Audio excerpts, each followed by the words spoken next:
आदाब नमस्कार, मैं शाहिद उमर। स्वागत है आप सभी का सियासत टीवी के साउथ इंडिया एक्सप्रेस में।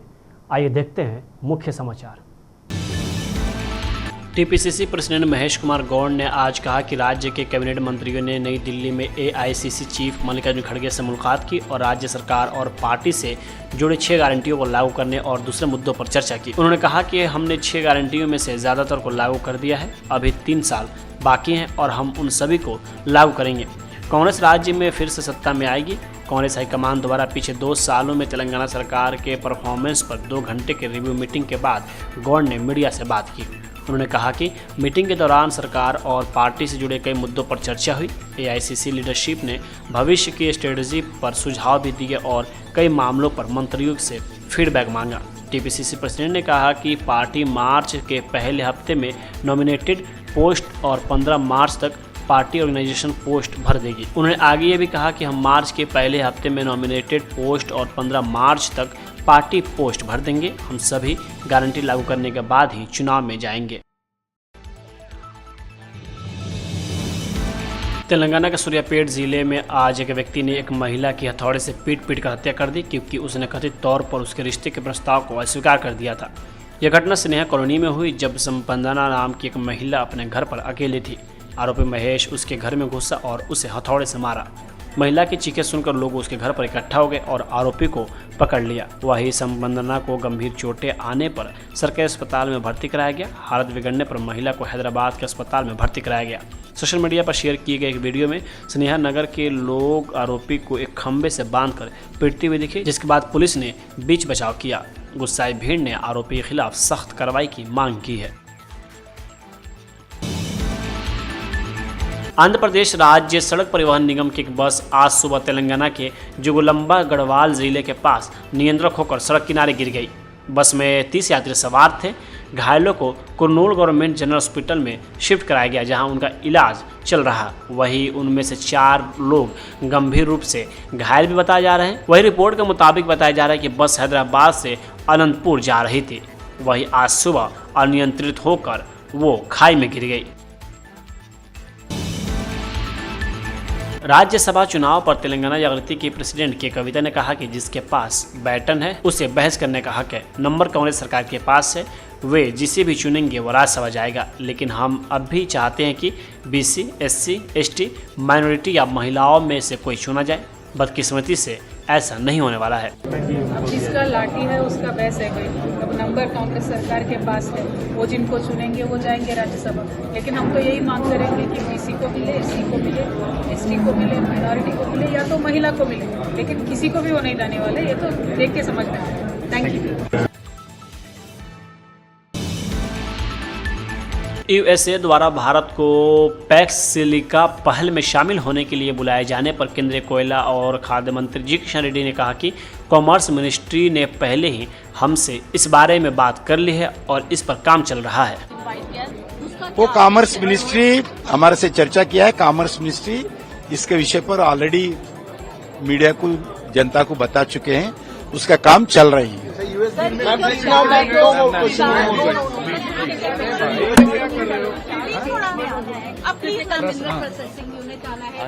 हम तैयार। अभी एक गुजरात में है, आंध्र प्रदेश में है, चर्चा कर रहे हैं। 2 स्टेट्स में जाना वाला हूँ। मैं चीफ मिनिस्टर से बात कर रहा हूँ, बताया। और सर ये कॉपर प्रोडक्शन को आप कैसे देखते हैं? अच्छा ही देखते हैं, पॉजिटिवली देखते हैं। क्योंकि हम लार्ज पार्ट ऑफ कॉपर बाहर से इंपोर्ट करते हैं, हम कंट्री में बढ़ाने के लिए क्या क्या अभी ऑलरेडी कॉपर का भी नया कॉपर ब्लॉक्स को प्रोडक्शन का शुरुआत किया है अभी और आने वाले दिन में उसको आत्मनिर्भर बनाना है। इसके मिलकर काम करेंगे। सर एसडीएमएम में 15,000 करोड़ से क्या आगे इंक्रीज होगा, कुछ ऐसा है फंड बजट के लिए? अभी हमारा पीएसयूज भी इसमें लगा रहे, लगभग 32,000 करोड़ है अभी।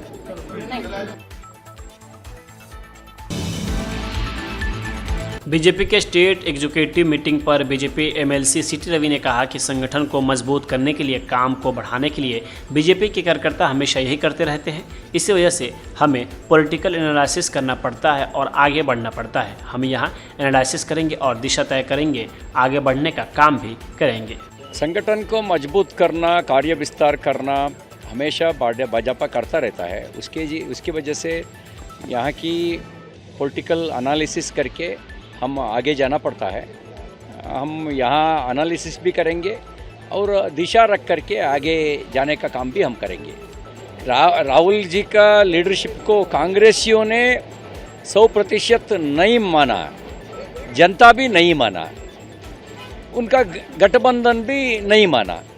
स्वाभाविक है, क्षमता है तो, दिशा है तो, कड़ी मेहनत है तो जनता मानता है। कड़ी मेहनत नहीं, दिशा नहीं, क्षमता भी नहीं, कौन मानता है? कब तक सहन करता है? उसके वजह से इंडी गुट के अंदर उनका लीडरशिप के बारे में प्रश्न उठा है।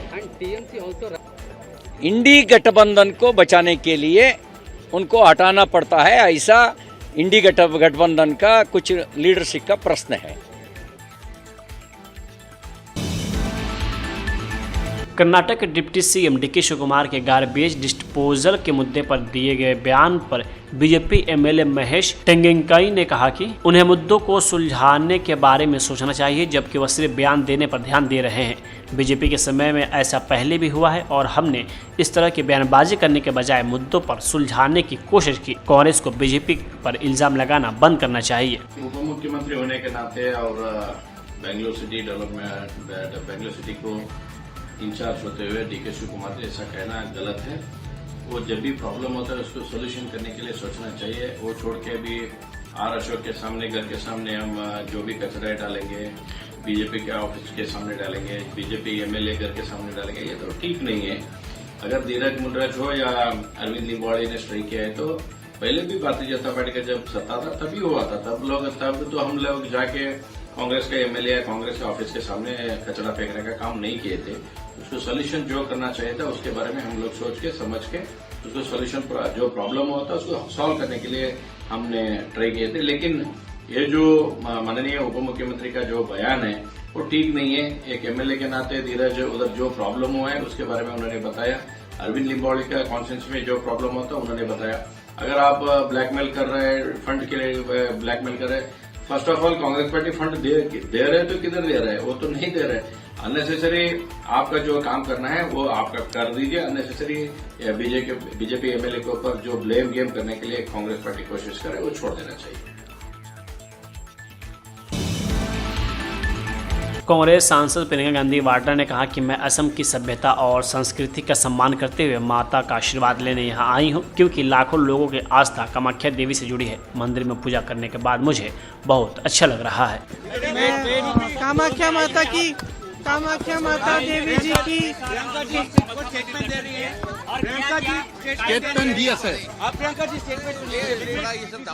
मैं माता के आशीर्वाद लेने के लिए आई कि ये जो चुनाव है इसमें असम की जो सभ्यता है, संस्कृति है, उसका आदर करते हुए, क्योंकि कामाख्या देवी जी के साथ करोड़ों लोगों की आस्था जुड़ी हुई है, तो मैं भी यहाँ पे दर्शन करने आई और मुझे बहुत अच्छा लगा यहाँ आके।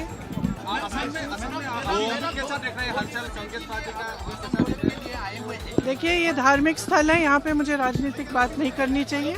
राजनीति के बारे में जो भी सवाल हैं आपके, वो मैं कल सुबह या किसी टाइम जब भी आपसे मिलूंगी मैं आपके जवाब दूंगा।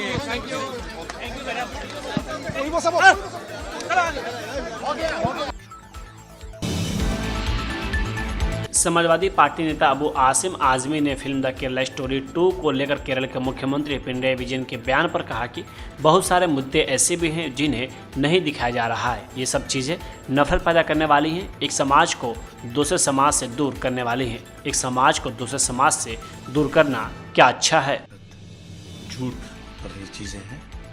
ऐसा है कि बहुत सारे किस्से ऐसे हैं जो नहीं दिखा। अगर आप मैं कहूँ कि 92-93 के दंगे हुए थे और श्री कृष्णा कमीशन की रिपोर्ट आई थी।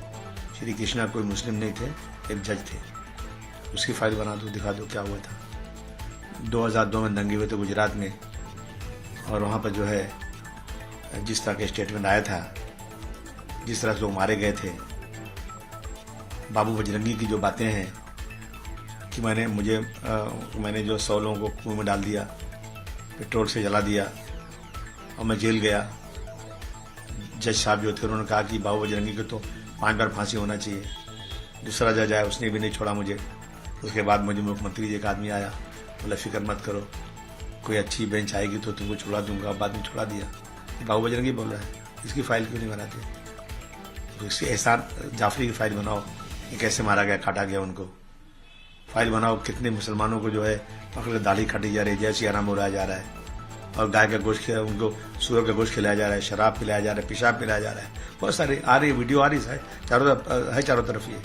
ये सब चीजें नफरत पैदा करने वाली है, एक समाज से दूसरे समाज को दूर करने वाली है।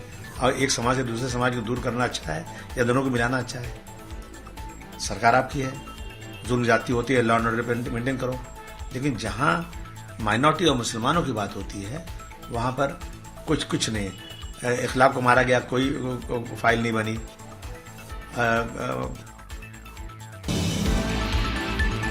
तमिलनाडु में सत्तारूढ़ डीएमके ने अप्रैल या मई में होने वाले विधानसभा चुनाव के लिए डीएमडीके के साथ गठबंधन कर लिया है, जो एनडीए के लिए एक बड़ा झटका है। आज चेन्नई स्थित मुख्यमंत्री एमके स्टालिन के आवास पर उनसे मुलाकात के बाद डीएमडीके नेता प्रेमलता विजयकांत ने एक्स पर इस गठबंधन की पुष्टि की। तस्वीरें साझा करते हुए उन्होंने कहा कि आइए द्रविड़ शासन प्रणाली को जारी रखने और तमिलनाडु को हर तरह से प्रगति दिलाने के लिए मिलकर आगे बढ़े। उन्होंने आगे कहा कि सीटों के बंटवारे का विवरण बाद में घोषित किया जाएगा, लेकिन गठबंधन को 200 से अधिक सीटें मिलेंगी। स्टालिन ने डीएमके का स्वागत किया और इसके संस्थापक विजयकांत, जिन्हें लोकप्रिय रूप से कैप्टन के नाम से जाना जाता था, को श्रद्धांजलि अर्पित की। उन्होंने प्रेमलता से कहा कि काले लाल झंडे के साथ उनका आगमन तमिलनाडु की प्रगति और समृद्धि को और मजबूत करेगा।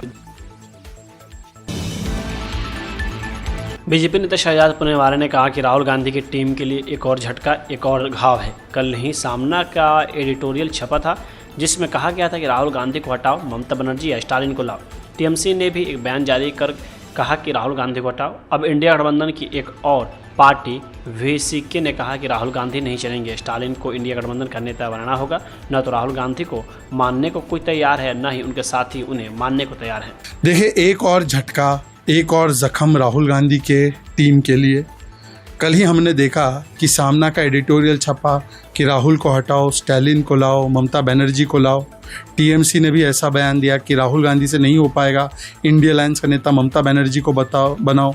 और अब एक और पार्टी जो इंडिया अलायंस में है, वीसीके, तमिलनाडु में कांग्रेस और डीएमके की साथी है, वो भी बोलते हैं राहुल गांधी से नहीं हो पाएगा, स्टालिन जी को इंडिया अलायंस का नेता बनाना होगा।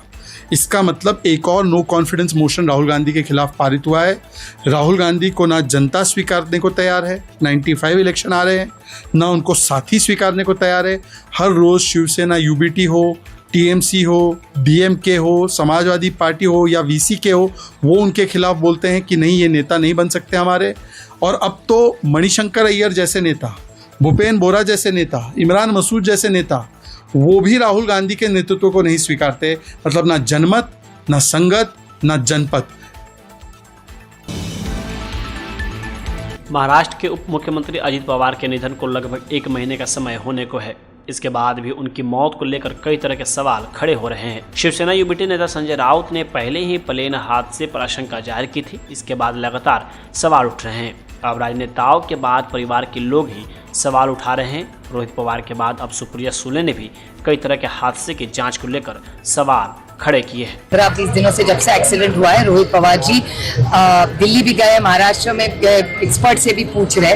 और कल आपने देखा पार्थ और जय, बड़ी दुख उनको हुआ है। उनके जिस तरह से दादा का एक्सीडेंट हुआ है, किसी को आज भी विश्वास नहीं हो रहा है जिस तरह से वो क्रैश हुआ है। तो कल जय ने भी उसकी भावना कल उन्होंने भी ट्वीट किया है।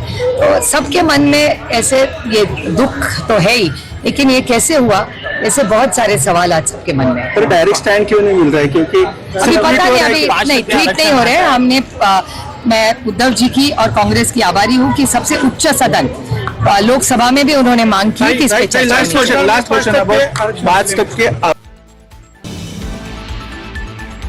साउथ इंडिया एक्सप्रेस यही होता है समाप्त। मुझे दे अब इजाज़त। बाकी खबरों के लिए बने रहें सियासत टीवी के साथ।